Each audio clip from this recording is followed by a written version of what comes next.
Quelle joie de nous retrouver et de pouvoir surtout nous retrouver autour de la parole de Dieu, de pouvoir nous retrouver autour de ce conseil divin. Et je voudrais que ces moments que nous passons ensemble puissent être pour chacun des moments riches, des moments dont vous allez garder non seulement le souvenir, mais des moments qui mettront des choses en route dans votre vie. Depuis l'arrivée du Covid-19 en France, aux Antilles et par-delà le monde, il est une chose dont on a assisté. C'est le dévouement du monde soignant, les professionnels de santé. C'est quelque chose d'extraordinaire d'apprendre avec quelle liberté, quel engagement, et quelquefois même au péril de leur vie, que ces hommes, ces femmes laissent leurs enfants et vont au-devant de la mort pour pouvoir sauver d'autres. En écoutant toutes ces choses et en voyant tous ces reportages, je me suis dit, quel exemple pour l'Église.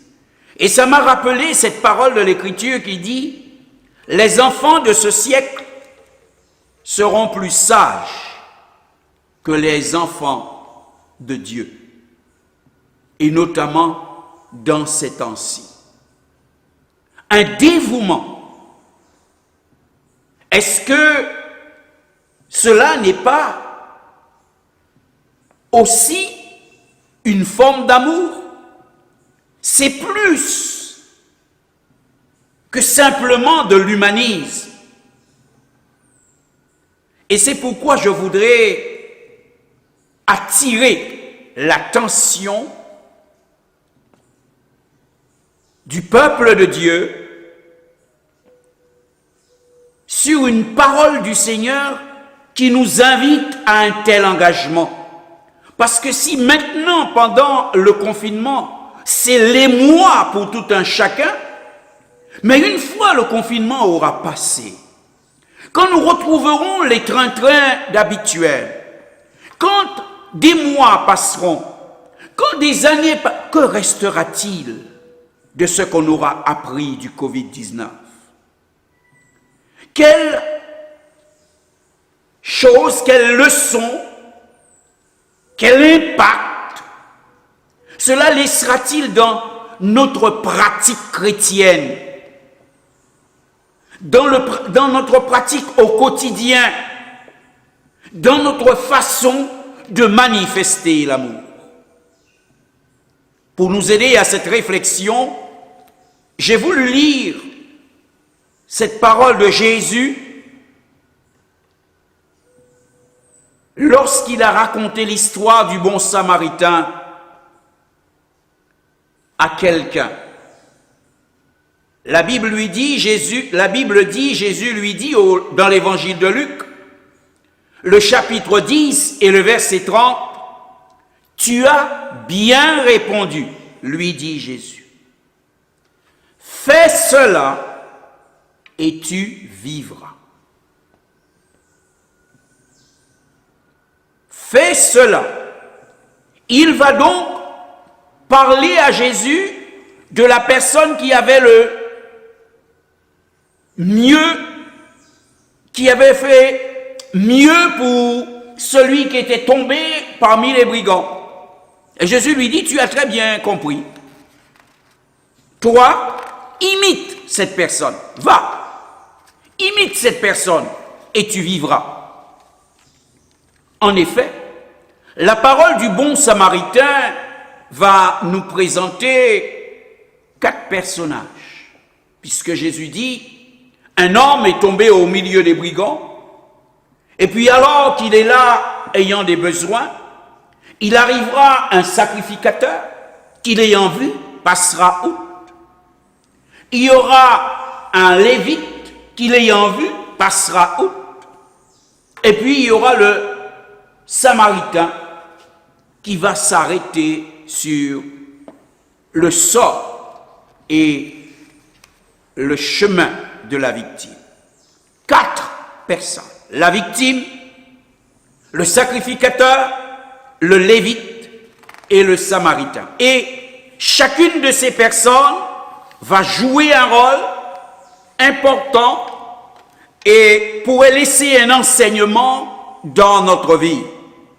Un sacrificateur, nous dit l'Écriture, l'ayant vu, passa outre. Ayant vu cet homme, ayant vu qu'il en avait besoin, il avait besoin d'aide,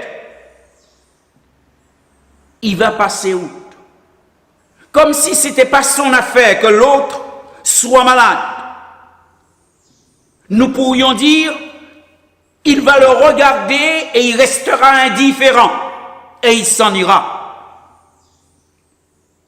Un lévite qui passait par là également, c'est aussi un homme religieux, l'ayant vu, va passer outre. Comme si la situation de l'homme l'aurait effarouché. La peur. Ça me fait penser, je pourrais vous parler de la peur de la contamination aujourd'hui, du coronavirus. Mais la Bible nous dit un Samaritain qui voyageait, étant venu là, fut ému de compassion lorsqu'il le vit. Et voilà toute la différence. Il fut ému de compassion. L'ayant vu, ça va donc produire quelque chose en lui. La compassion, nous savons, c'est la capacité de ressentir ce que l'autre éprouve.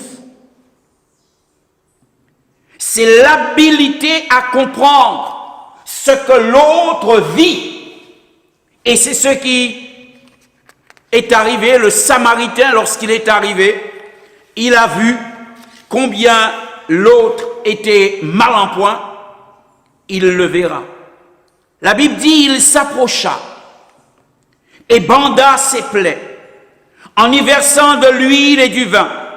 Puis, il le mit sur sa monture, le conduisit à une hôtellerie et prit soin de lui.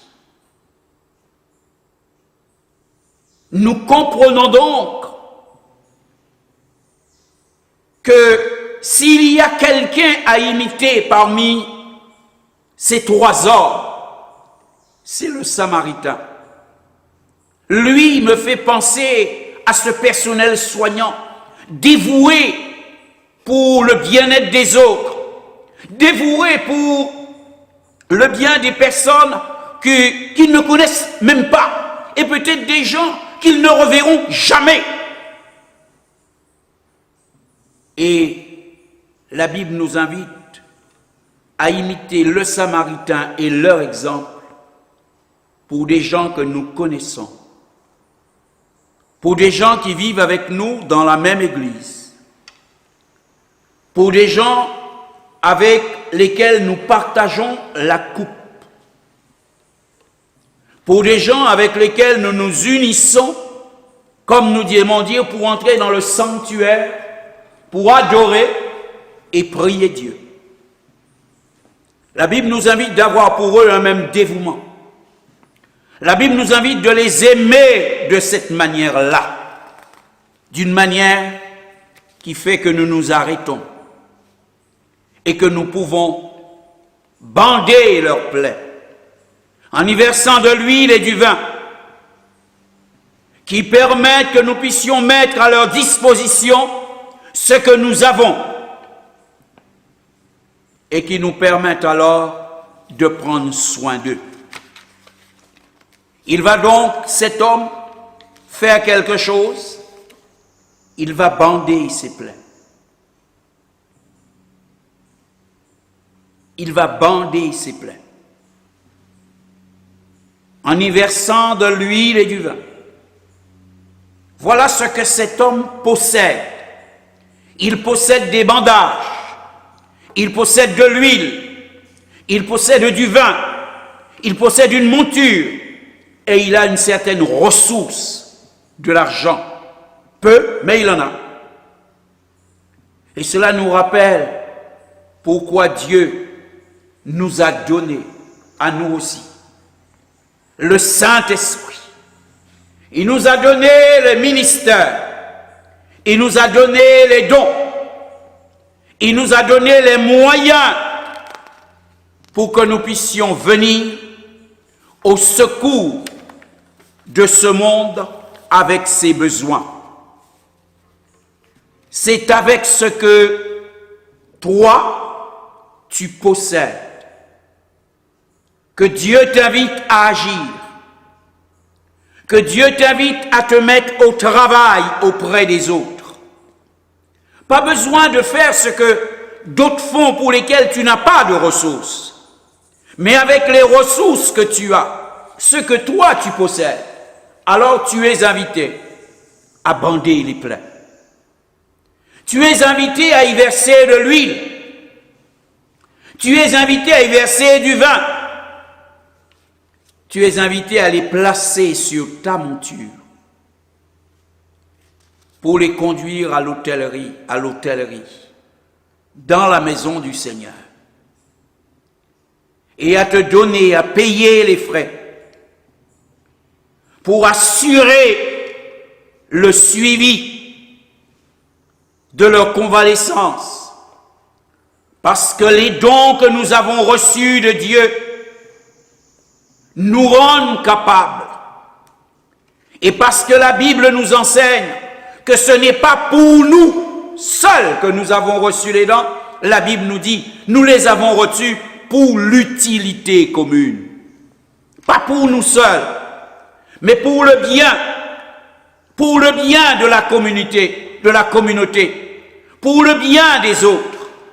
Dieu nous invite à nous mettre donc au service des autres.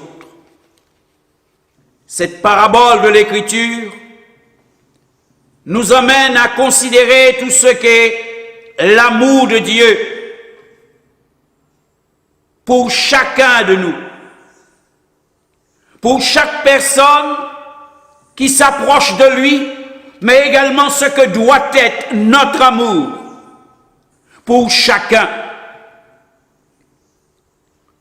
nous invite à comprendre combien nous pouvons aider d'autres dans ce monde blessé, dans ce monde meurtri, dans ce monde ayant toutes sortes de souffrances.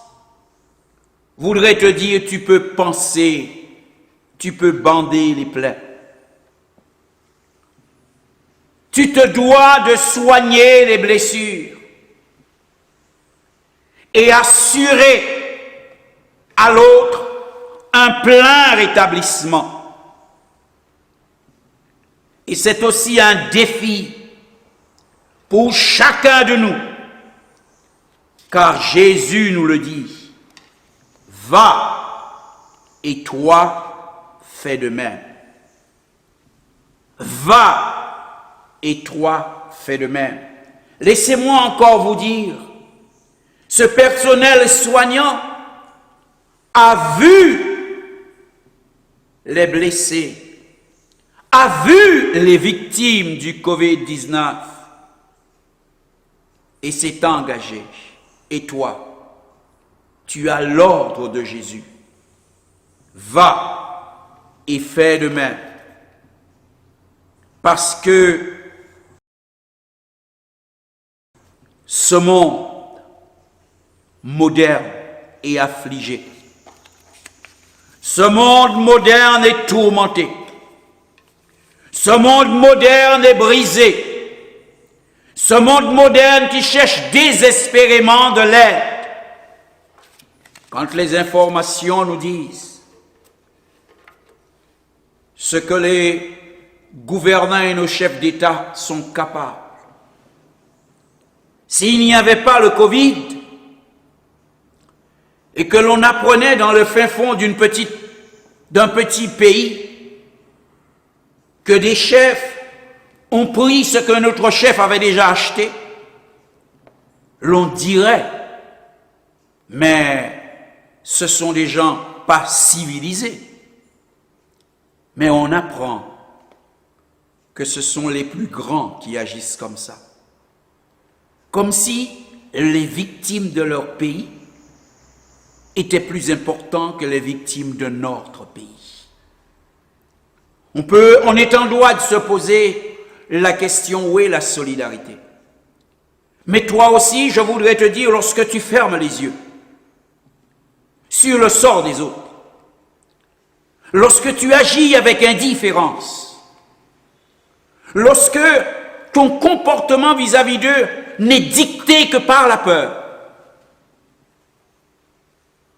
tu témoignes que le même esprit t'anime. Et c'est pourquoi je voudrais te rappeler l'ordre du maître. Toi, va et fais de même. Ce qui veut dire qu'il y aura toujours un domaine où tu pourras agir. Tu n'es pas médecin, tu n'es pas chercheur, tu n'es pas soignant. Et ça se comprend que tu ne peux pas aller te mettre au front sur cela. Mais tu es chrétien. Et là, les chercheurs, les médecins ne sont pas dans ce domaine spirituel. C'est ton rayon. Remplis ton rôle. Joue ton rôle comme il faut pour venir en aide à cette société. Nous avons donc, si nous voulons intervenir, deux manières de faire. Premièrement, avec l'action de l'esprit dans nos vies. Et deuxièmement, par une action d'aide auprès des autres. Se laisser équiper pour pouvoir aider. Se laisser équiper pour pouvoir servir. Oui, c'est pourquoi en conclusion, je voudrais te dire, écoute, fais tout le bien. À chacun, je voudrais le dire. Faites tout le bien que vous pouvez. De toutes les façons que vous le pouvez. Toutes les fois que vous le pouvez. À toutes les personnes que vous pouvez. Et à tous les endroits que vous pouvez. Et de toutes les façons que vous le pouvez. Faites le bien. Aidez. Il y a quelqu'un qui est tombé. Il y a une victime qui a peut-être besoin simplement d'un sourire, d'une main tendue, d'un encouragement. Ne le privez donc pas de vous bander ses plaies. Versez-y du vin et de l'huile et mettez-le sur votre monture et conduisez-le à l'hôtellerie. Que Dieu, dans sa grâce, fasse que vous puissiez entendre. Pas seulement dans la période de confinement, mais après. Et que des années après, dans chaque cœur, le message biblique, le message divin résonne encore d'une manière particulière et te pousse en avant. Va, et toi, fais de même. Va, et toi, fais de même. Que jamais ce message ne cesse de résonner au fond de ton cœur. Que Dieu te bénisse. Joyeux, bénissons le Seigneur. Chantons et célébrons ses louanges. Adorons avec foi le Seigneur. Joignant au céleste phare. Gloire à Dieu, gloire à Dieu. Gloire à Dieu.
notre chant.